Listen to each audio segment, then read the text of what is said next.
Hello दोस्तों, स्वागत है आपका अपने यूट्यूब चैनल एग्जाम गुरु में। तो दोस्तों, आज मैं आपको क्या लेके आऊँ, भाग फर्स्ट विज्ञान और गणित और भाग सेकंड में जीके, मतलब कि देखो, आज मैं आपको 50 क्वेश्चन लेके आया हूँ। ठीक है, सबको पहली पहली बात तो समझा दिया आपको भाग फर्स्ट में क्या होता है। भाग फर्स्ट में विज्ञान 12 नंबर की आती है, मैथ आती है 13 नंबर की, या फिर 13 नंबर की विज्ञान आती है, 12 नंबर की मैथ आती है। इन दोनों को जोड़ के 25 नंबर का क्वेश्चन होता है पूरा। अब भाग सेकंड में क्या होता है कि जीके होती है, वो भी 25 की आती। तो यहाँ पे आपके 50 क्वेश्चन मैं लेके आया हूँ यहाँ पे। ठीक है, पूरा देखिए प्रैक्टिस सेट, जल्दी जल्दी देखिए प्रैक्टिस सेट कितने हैं। ठीक है, 1 से लेके 50 तक क्वेश्चन है। और सबसे इंपॉर्टेंट बात बता दें, ये प्रीवियस ईयर के क्वेश्चन पेपर है। सबसे इंपॉर्टेंट बात है, प्रीवियस ईयर पिछले साल का पेपर है। ये नहीं पता कि कितने साल पुराना है, 1 साल या 2 साल, बस ये कि 2 साल पुराना, ज़्यादा ज़्यादा इससे पुराना नहीं है, 2 या 2.5 साल। ठीक है, रिव्यू द्वारा इतना क्वेश्चन हमको मिला था। ठीक है, ये पब्लिकेशन वाली छाप देते हैं ना बुक, तो उन्हीं बुक से मैं करा रहा हूँ। ठीक है, सबसे पहली बात तो 1 से लेकर 50 तक प्रश्न है, और कुछ दिन बाद आपका एग्जाम, तो बिल्कुल सीरियस होकर पढ़ना। और वीडियो यदि अच्छा लग रहा तो अभी तुरंत लाइक कर दो, क्योंकि भाई 50 क्वेश्चन बता रहे, तो 50 क्वेश्चन एक ही वीडियो में बता रहे तो अच्छी बात है। और सब्सक्राइब भी कर लेना। ठीक है, और भी ऐसे क्वेश्चन कराते रहेंगे, यदि अगर लाइक आप करते रहें तो अच्छे खासे, और सब्सक्राइब भी करा तो मैं ऐसे ही वीडियो धड़ाधड़ आपको बस कराता चला जाऊँगा। वीडियो स्टार्ट करते हैं। चलो भाई, सबसे पहली बात तो देखो, भाग फर्स्ट के जो विज्ञान और जो मैथ है उसको हम बाद में करा देंगे, अभी ये कराते हैं। इसके बाद में ये पहले जीके हो जाए, उसके बाद में भी ये करा देंगे। तो सबसे पहली बात है, अगर देखो लाइक करो ना करो वो ठीक है, लाइक ना करो वो भी चल जाएगा, सब्सक्राइब ना करो वो भी चल जाएगा, लेकिन भाई अपना स्कोर जरूर बता देना। ठीक है, स्कोर जरूर बता देना। और इस वीडियो में कुछ ना कुछ जरूर सीख के जाना आप, कि पेपर में कुछ ना कुछ कर लो, क्योंकि पिछले साल का पेपर था। ठीक है, लाइक करे ना करे वो अलग चीज़ भाई। ठीक है, अगर देखो अच्छा वीडियो लग रहा तो ही लाइक करना। ठीक है वीडियो, चलो भाई स्टार्ट करते हैं। और चैनल को सब्सक्राइब कर लेना, इसी वीडियो में आपको ऐसा कंटेंट मिलता रहेगा अगर सपोर्ट रहा तो। अब वीडियो स्टार्ट करते हैं। देखो भाई, 50 क्वेश्चन कराने तो थोड़ा स्पीड भी, मतलब नॉर्मल स्पीड रहेगी, समझाते चलेंगे। ठीक है, देखो 26 नंबर प्रश्न दिया गया है। आप लोग ये बता देना कि जैसे कि आप लोगों को छोटा सा डिमांड है, केवल आप लोग कहेंगे कि बहुत जल्दी पढ़ा दिया, या देर करा दी, या जल्दी बोल दिया, या धीरे बोल दिया। तो आप लोग ये बताना कि जैसे कि 50 क्वेश्चन हम करा रहे हैं तो कितने मिनट लें ज़्यादा से ज़्यादा, 30 मिनट लें, या 35, या 40, या 45, आप लोग बताना। उसी प्रकार से हम मिनट टाइम लेके आराम को धीरे धीरे करके पढ़ाएंगे। ठीक है, आप पास टाइम बताना। इस बार देखो जितना टाइम हो पाता है तो हो जाता है। अब स्टार्ट करते हैं, पर धीरे धीरे ही पढ़ाएंगे जितना इसमें टाइम हो पाए, आराम से। ठीक है, पृथ्वी के, और अपना 50 में स्कोर जरूर बताना। चलो भाई स्टार्ट करते हैं। पहला प्रैक्टिस सेट है, तो प्लीज़ भाई सपोर्ट करना। ठीक है, पृथ्वी के भू प्रपटी तथा मेटल के बीच की सीमा है। 26 नंबर प्रश्न है। जीके भाई अनंत है, कुछ भी जीके आएगी, इसलिए मैं आपको बहुत तेज़ी से, आपको हो सकेगा तो वैसे मैं आपको, देखिए 60-70, देखिए मुझे पता नहीं कि मैं कितने प्रैक्टिस सेट करा दूंगा। बहुत तेज़ी में बहुत ज़्यादा ही प्रैक्टिस सेट कराऊंगा, नेवी हमारे के लिए भाई, एग्जाम आने वाला उन बच्चों के लिए भी तो देखना पड़ेगा। ठीक है, देखो तो भाई 26 नंबर प्रश्न है, राइट ऑप्शन क्या होगा बताओ ज़रा। चलो भाई, ये कि देखो कमेंट में अपना स्कोर जरूर बताना। 26 का ए राइट ऑप्शन है। देखो, पृथ्वी के भू प्रकृति तथा मेटल के जो बीच की सीमा होती है वो मोह आसंते होती है। ठीक है, राइट ऑप्शन ए पार्ट बिल्कुल राइट है। पढ़ लेना, नहीं आया तो कोई बात नहीं। देखो भाई इसमें क्या लिखा है, देखो ये कि मैथ में तो आपको पूरे नंबर लाने हैं। ठीक है, मैथ में कैसे लाओगे, अभी प्रैक्टिस एडवांस ये कर लो, सब समझ में आएगा। डोल ड्रम से दबाव क्षेत्र निम्नलिखित में से किन दो अक्षांशों के मध्य स्थित है। जो डोल ड्रम से दबाव क्षेत्र है वो किन दो अक्षांशों के मध्य स्थित है। 27 नंबर प्रश्न है, तो ए पार्ट राइट है, 5 डिग्री उत्तरी से 5 डिग्री दक्षिणी से। ठीक है, अगला प्रश्न देखते हैं। चलो भाई अगला प्रश्न है, देखो लिखा है निम्नलिखित में से कौन सा भारत का राष्ट्रीय जलीय जीव है। इससे कठिन पेपर नहीं आएगा, याद रख लेना। निम्नलिखित में से कौन भारत का राष्ट्रीय जलीय जीव है। 28 नंबर प्रश्न है, राइट ऑप्शन डी पार्ट है। जो देखो, देखो पेपर में देखो गंगा नदी की डॉल्फिन, मतलब केवल डॉल्फिन ही लिख के आता है, लेकिन ये याद कर लेना गंगा सूस मतलब वही गंगा नदी की डॉल्फिन होती है। देखिए डॉल्फिन आएगा, ये सब नहीं आएगा। जो आपकी भारत का जो राष्ट्रीय जलीय जीव है, जलीय जीव मतलब जल की जीव, तो भाई डॉल्फिन है, बड़ी होती है। ठीक है, चलो भाई अगला देखो, लिखा है आपका सचिन तेंदुलकर ने निम्नलिखित में से किस स्टेडियम में अपना 100वां अंतर्राष्ट्रीय शतक बनाया था। 29 नंबर प्रश्न है, तो बनाया था भाई बताओ जरा। 29 का बी ऑप्शन, मतलब शेर ए बांग्ला स्टेडियम में बनाया था 100वां अंतर्राष्ट्रीय शतक। ठीक है, सचिन तेंदुलकर जी ने बनाया था, अब तो वो संन्यास ले चुके हैं, हट गए सब। तो ठीक है, याद करना। देखो लिखा क्या है, निम्नलिखित में से एक प्रसिद्ध गायक है। इन चारों ऑप्शन को देखना है, उसमें गायक ढूंढना है, चाहे वो प्रसिद्ध हो चाहे जैसा हो, लेकिन गायक होगा जरूर। 30 नंबर प्रश्न है, राइट ऑप्शन की बात है। देखो आपने शायद नहीं सुना होगा इनको, पंडित जसराज है जो आपके, वो आपके गायक हैं। ठीक है, तो राइट ऑप्शन 30 का डी ऑप्शन है। सचिन तेंदुलकर की आत्मकथा का क्या नाम है। भाई देखो एक मिनट रुकना, इसको इम्पोर्टेंट कर लो, हद पार इम्पोर्टेंट है, पहले ही बता दे रहे, मोस्ट इंपॉर्टेंट क्वेश्चन है, मोस्ट इंपॉर्टेंट क्वेश्चन। चलो भाई, तो सचिन तेंदुलकर की आत्मकथा का क्या नाम है? 31 नंबर प्रश्न है, right option B part, playing it my way. देखो प्लेइंग मतलब वो खेल से संबंधित थी ना, मैच वैसे, तो भाई उनकी आत्मकथा मतलब अपने जीवन में उन्होंने प्लेइंग से रिलेटेड कुछ ना कुछ बनाया होगा। प्लेइंग इट माई वे याद कर लेना। अगला प्रश्न है 32 है। देखो क्वेश्चन आपको सारे मिलेंगे, 1 से 50 तक क्वेश्चन मिलेंगे, ठीक है। निम्नलिखित में मिलान करना भाई। देखो ये जो क्वेश्चन है देश, मुद्रा, ठीक है, कैपिटल वैपिटल वाले, करेंसी वाले, ये क्वेश्चन जरूर पूछे जाते हैं, ठीक है। तो देखो हम कराते कैसे हैं, देखो बहुत बार ये करा भी चुके हैं, बिल्कुल बांग्लादेश की टका है करेंसी, ठीक है। देखो पहले का तो सी मिल रहा है, रुकना, या तो फिर सी होगा या तो डी होगा, ठीक है, या तो सी ऑप्शन होगा या तो डी ऑप्शन होगा। अब बताओ राइट ऑप्शन क्या होगा? चलो भाई देखो 32 का सी ऑप्शन होगा या तो डी होगा। चलो अगला देखते हैं। अब म्यांमार लिखा, म्यांमार की क्या होती है, मतलब सी और डी। मालदीव की क्या होती है? देखो भूटान की क्या होती है? नेगोल्ट्रोम होती है। मालदीव की रुफिया होती है, तो मतलब बी और ए, सी डी बी ए, सी डी बी ए। चलो ये राइट ऑप्शन है। रुकना फिर से बताएंगे। बांग्लादेश की क्या होती है? टका होती है, ऐसे याद कर लो। म्यांमार की क्या होती है? क्या होती है, ठीक है।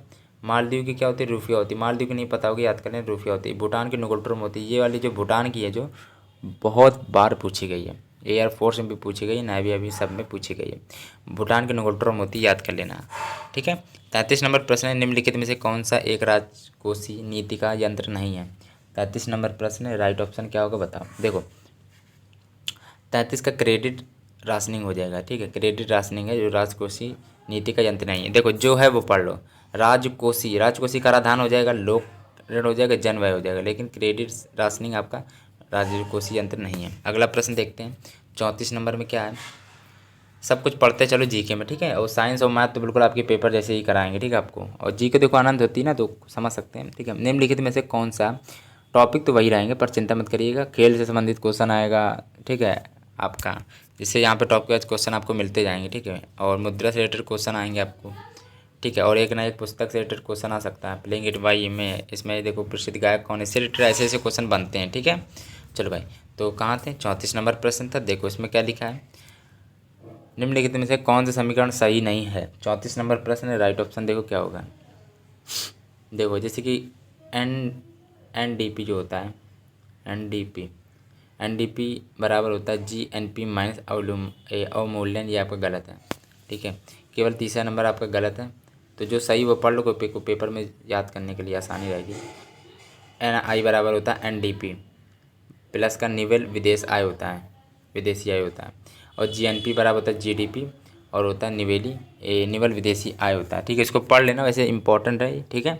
चलो भाई ये क्या लिखा है? 35 नंबर प्रश्न है, भारत के नियंत्रक एवं महालेखा परीक्षक की नियुक्ति कितने वर्षों के लिए की जाती है? तो 35 नंबर प्रश्न है, राइट ऑप्शन सी पार्ट है, 6 वर्षों के लिए की जाती है। भारत के नियंत्रक एवं महालेखा परीक्षक की नियुक्ति कितने वर्षों के लिए की जाती है? वो 6 वर्षों के लिए की जाती है। देखो मैथ और साइंस में मज़ा आएगी आपको, ठीक है, चिंता मत करिएगा। मैथ और साइंस में आपको धमाकेदार अच्छी तरह कराएंगे, तो उसको अच्छी तरह समझिएगा जरूर, ठीक है। अगला प्रश्न देखो 36 नंबर प्रश्न कहाँ गया। देखो भारत की आकस्मिकता निधि का संरक्षक कौन है? 36 नंबर प्रश्न है, तो भाई हमेशा के लिए राष्ट्रपति ही रहेगा, ठीक है। अगला प्रश्न है, भारत की प्रथम महिला शासक कौन थी? 37 नंबर प्रश्न है, बताओ राइट ऑप्शन क्या होगा? 37 नंबर प्रश्न की बात है, बी ऑप्शन रजिया सुल्तान है जो आपकी प्रथम महिला शासक थी। भाई फिर से बता दे रहे हैं, प्रथम महिला शासक कौन थी भारत की? वो रजिया सुल्तान थी। भारत के, अब ये क्वेश्चन आप मोस्ट इम्पोर्टेंट कर लो भाई, भारत के प्रथम गवर्नर जनरल कौन थे? भारत के प्रथम गवर्नर जनरल कौन थे? 38 नंबर प्रश्न का A option, Lord William Bentinck थे। कौन थे? भारत के प्रथम गवर्नर जनरल कौन थे? लॉर्ड विलियम बेंटिंग थे। अगला प्रश्न है, चलो भाई अगला प्रश्न देखते हैं, 39 नंबर है, निम्नलिखित में से कौन से ग्रह को पृथ्वी का जुड़वा भी कहते हैं, या तो पृथ्वी की बहन भी कहते हैं, वही शुक्र होती है क्योंकि वो आकार और आकृति में बराबर होती है, ठीक है। बड़ा भारी ग्रह बृहस्पति होता है, सबसे छोटा ग्रह और सूर्य के निकट ग्रह बुध होता है, और ये पृथ्वी के सबसे निकट ग्रह आपका शुक्र होता है, याद रखना। उस छल्लेदार वलय होते हैं कौन से ग्रह के, ठीक है, तो वो शनि होता है। लेकिन राइट ऑप्शन पृथ्वी की बहन कौन है या जुड़वा, तो वो शुक्र है। 40 नंबर प्रश्न दिया गया है, निम्नलिखित में से किस काल्पनिक रेखा के द्वारा समान वर्षा स्तर वाले स्थानों को जोड़ा जाता है? 40 नंबर प्रश्न है, चलो भाई बताओ राइट ऑप्शन क्या होगा। चलो तो 40 का जो सी ऑप्शन यहाँ पे समवर्षा होगा, ठीक है। समान वर्षा की बात है ना, तो समवर्षा ही होगा, राइट ऑप्शन है। अगला प्रश्न है, ठीक है, देखो आपके सारे क्वेश्चन आपको टॉपिक वाइज क्वेश्चन देखने को मिल रहे होंगे, पेपर ऐसा ही पेपर आपका आया था, ठीक है। निम्नलिखित में से ये कि 5-6 क्वेश्चन आपके ऐसे थे कि जो वैसे ऐड किए गए, ठीक है। होता है ना कि 50 में से कुछ ही बच्चों को, जैसे कि 35 से 40 बच्चों को, 35 से 40 मतलब क्वेश्चन याद रहते हैं रिव्यू लेने पर, ठीक है। नई बुक से मैं करा रहा हूँ, लेकिन जो 5-6 क्वेश्चन होते हैं, सॉरी 7-8 क्वेश्चन जो होते हैं वो अगली परीक्षा के लिए इंपॉर्टेंट होते हैं, उनको क्वेश्चन को लिया है यहाँ पे, ठीक है। लेकिन 35 से लेकर 40 क्वेश्चन आपके पिछले साल के हैं। चलो भाई, निम्नलिखित में से अब देखो, इसमें 50 में कितना स्कोर, जितना यहाँ कर पाओगे पेपर में उतना कर पाओगे, ठीक है, याद रख लेना। अगर कम हो रहा है तो प्रैक्टिस बहुत तेजी में करो, ठीक है। और लाइक करो जल्दी जल्दी, तो फिर हम और भी आपको कंटेंट प्रोवाइड कराएं, ठीक है। निम्नलिखित का मिलान कीजिए। नो बॉल, गोल, नॉकआउट संबंधित खेल है। देखो नो बॉल किससे, ये सब बताना आपको। चलो तो देखो, नो बॉल आपका क्रिकेट में नहीं होता, नो बॉल हो गई, ठीक है। और चलो, और नॉकआउट बॉक्सिंग में वैसे करते हैं, नॉकआउट कर देते हैं। तो गोल तो हॉकी में होता है, ठीक है। तो BAC शायद यही होगा, BAC राइट ऑप्शन आपका ये मिल रहा है। अगला प्रश्न है, निम्नलिखित में से कौन एक प्रसिद्ध भारतीय शास्त्रीय नृत्यांगना है। 42 नंबर प्रश्न है, राइट ऑप्शन सी पार्ट है, सोनल मानसिंह राइट ऑप्शन है। एक प्रसिद्ध भारतीय शास्त्रीय नृत्यांगना, ठीक है।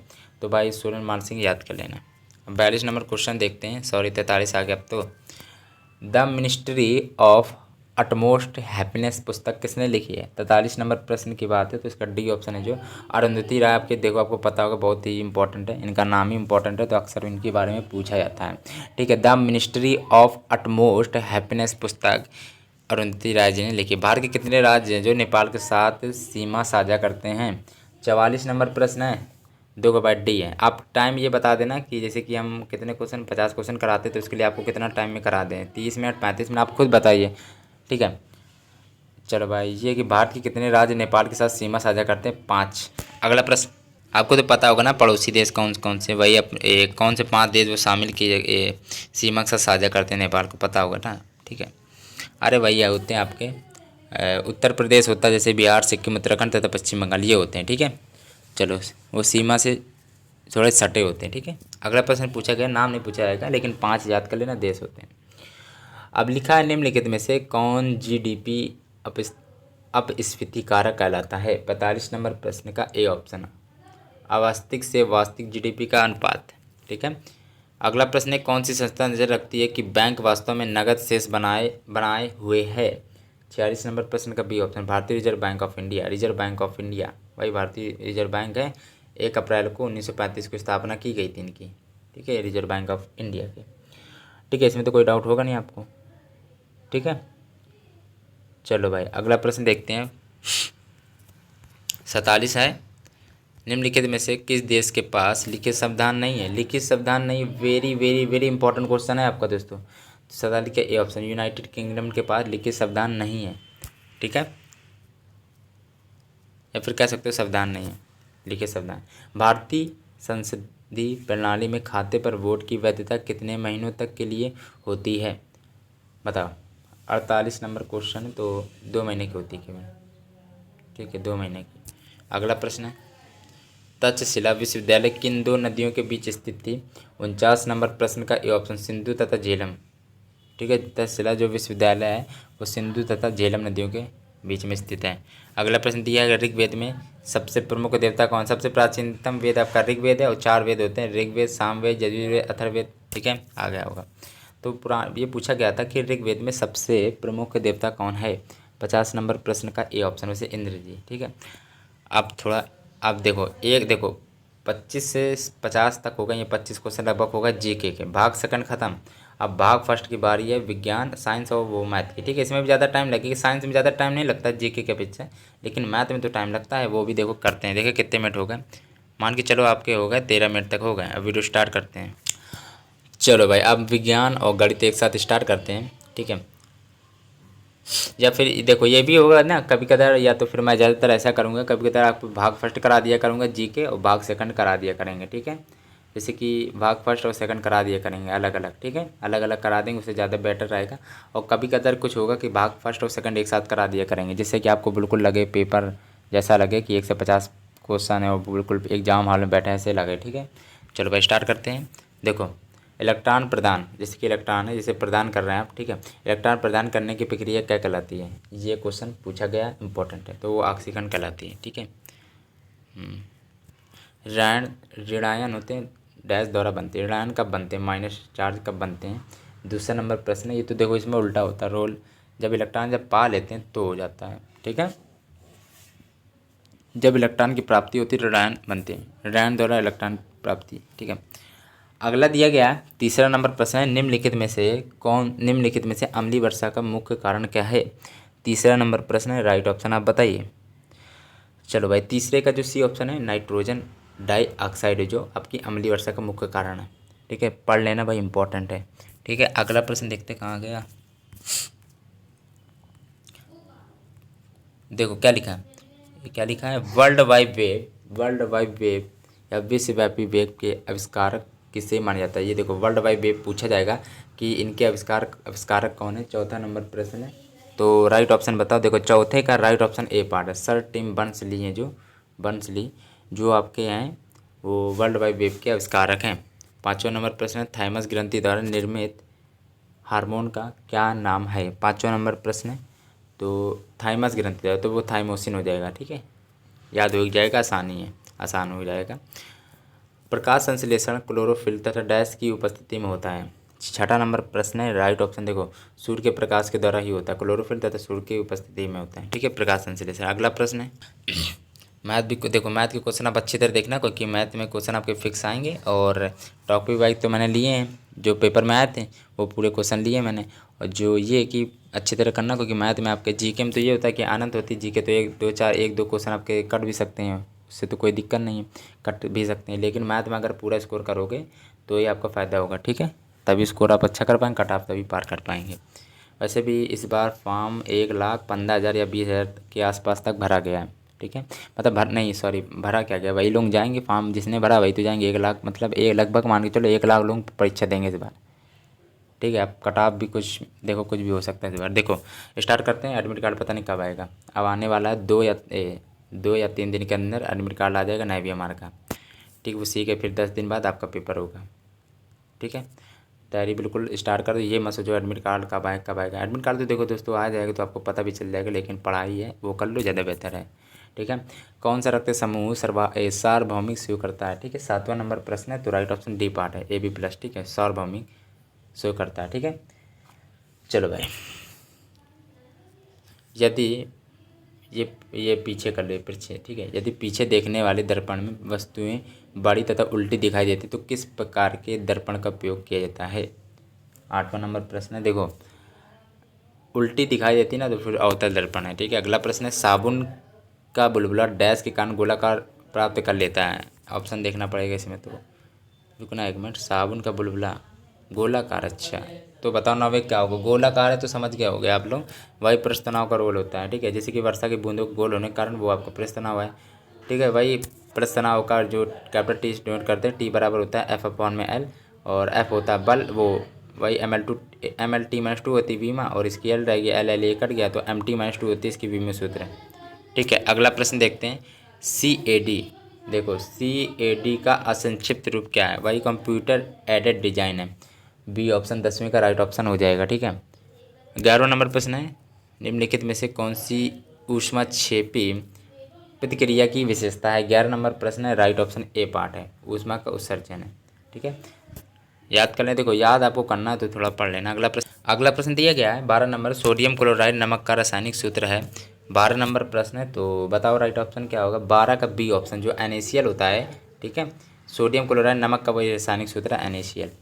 13 नंबर प्रश्न दिया गया, भूमंडलीय तापमान ग्लोबल वार्मिंग की घटना में सबसे अधिक योगदान किस गैस का है।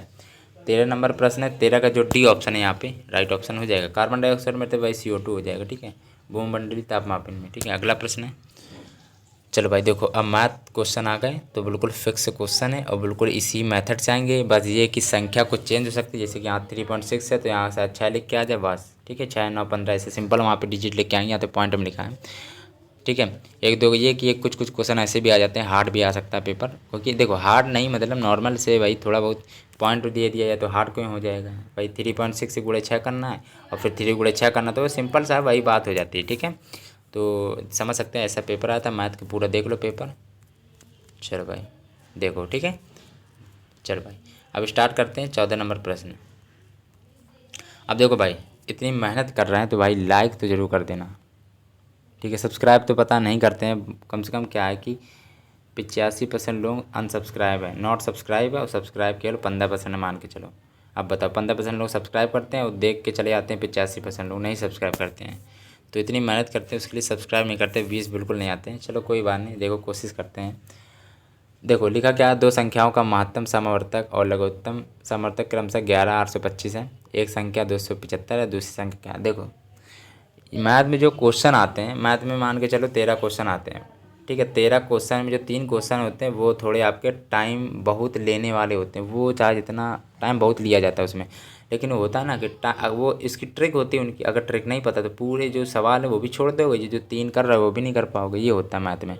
पर ये 3 जो सवाल आएंगे वो उनकी मैं ट्रिक बताऊँगा कि वो थोड़े कैसे क्वेश्चन होते हैं। वो बहुत लोग कर भी लेते हैं, पर 100 में 60% लोग नहीं कर पाते वो सवालों को 3, क्योंकि उसमें बहुत टाइम टेकिंग होता है। पर टाइम टेकिंग नहीं होता क्योंकि उनकी ट्रिक होती है। ट्रिक किसी को ट्रिक कोई कोई लगाता है तो वो अच्छे ले जाते हैं नंबर पास, यही बात है। और 13 में जो 10 क्वेश्चन है, मान के चलो 13 में फिर 10 क्वेश्चन बचे, जब 3 वैसे आएंगे तो ट्रिक वाले और हार्ड टाइप के, वही होता है सेम। ट्रिक से करोगे तो सिंपल है, और 10 क्वेश्चन है वो आपको आराम से करने होंगे, तभी आपके अच्छे स्कोर आएंगे, ठीक है।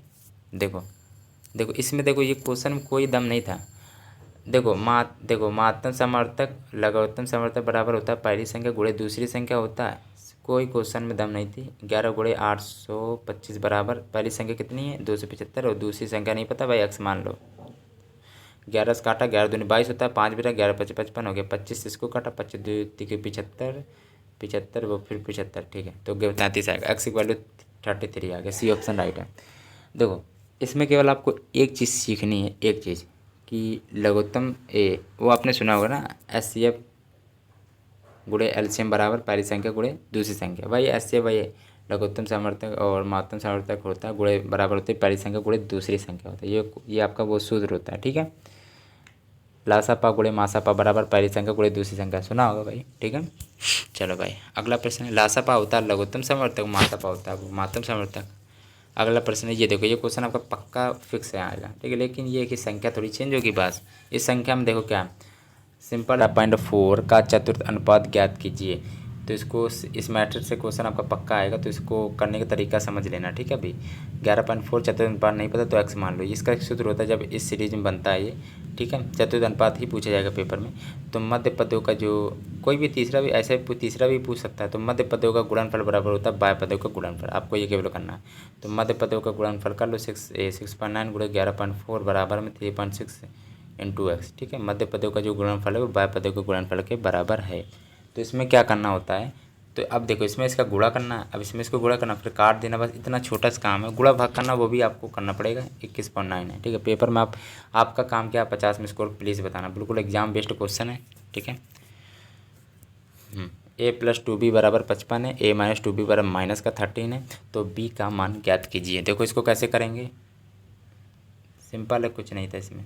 तो ऐसे एक प्रश्न आपके नावी एमआर में छोटे छोटे मैथ के क्वेश्चन पूछे जाते हैं, लेकिन 2-4 क्वेश्चन आपके थोड़े बहुत सारे टाइम लगाने वाले होते हैं, लेकिन उसको ट्रिक से करोगे सूत्र लगा के तो वो हो जाते हैं, ठीक है। वो सवाल भी आपको दिखाएंगे।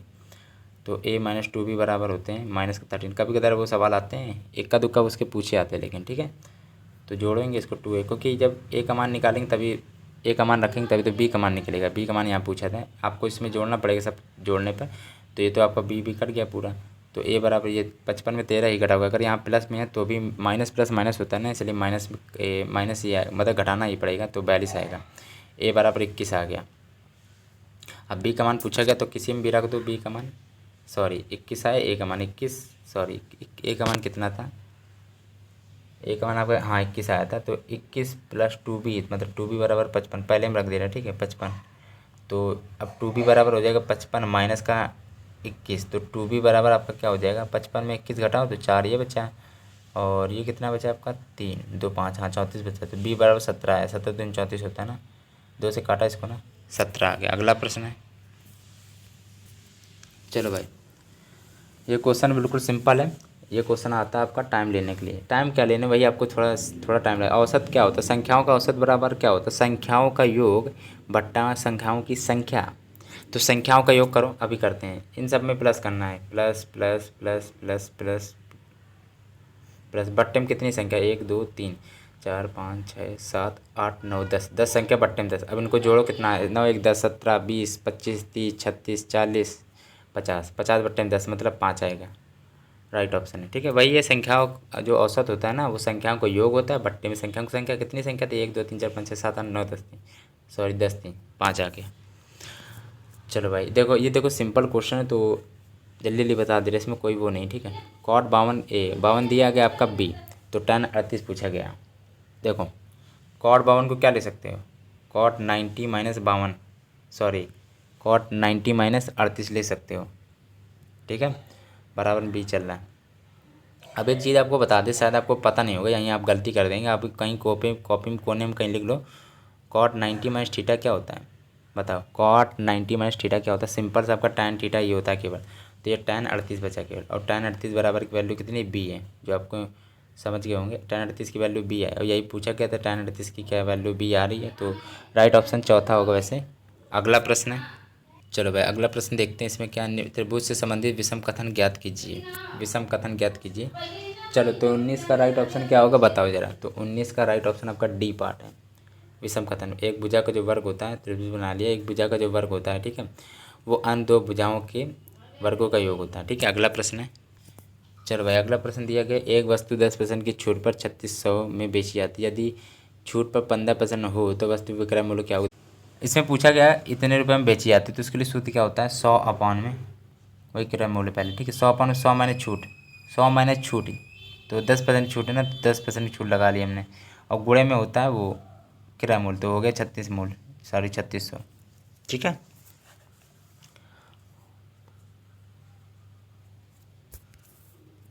20 नंबर प्रश्न दिया गया है, एक वस्तु 10% की छूट पर 3600 रुपये में बेची गई, यदि छूट 15% हो तो वस्तु का विक्रय मूल्य ज्ञात कीजिए। ये क्वेश्चन आपका फिक्स है, रखा हुआ क्वेश्चन है, क्योंकि ये इसमें जो सूत्र है वो उसको याद कर लेना। ठीक है, वस्तु का अंकित मूल्य क्या होता है, देखो क्या होता है, देखो 100 अपॉन में 100 माइनस छूट, 100 माइनस छूट 10% की गुणे में आपका वो हो गया किराए, कितने रुपये में बेची गई है 3600 में, और 100 अपॉन में 90 हो जाएगा, फिर गुणे में 3600 अभी निकाल ले, रुक जाइएगा, तो ये जीरो से 9 चौक 36 मतलब कि 40 बचा के 400 आएगा, सॉरी 4000 आएगा।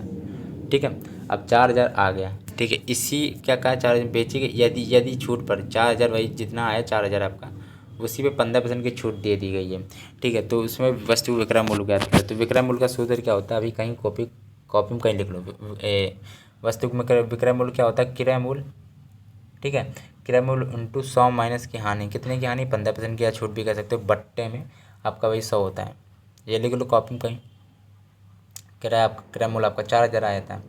ठीक है, और गुणे में आपका क्या था कि 100 15 कटो 85 बटे 100, ये 2 जीरो ये 2 जीरो करके 40 गुणे 85 करो, सिंपल सा, 5 का जीरो में किया तो जीरो है, 5 चौक 20 होता है, ये थोड़ी गलती की थी शायद, जीरो 8 चौक 32, हाँ ठीक है 3400 आ रहा है। ठीक है, इसमें गलती हो गई होगी, पता नहीं क्या गलती थी गुणा में, 3400 राइट ऑप्शन आ गया। ठीक है, इसमें गुणा भाग करना तो आपको जल्दी में बता दिया हमने।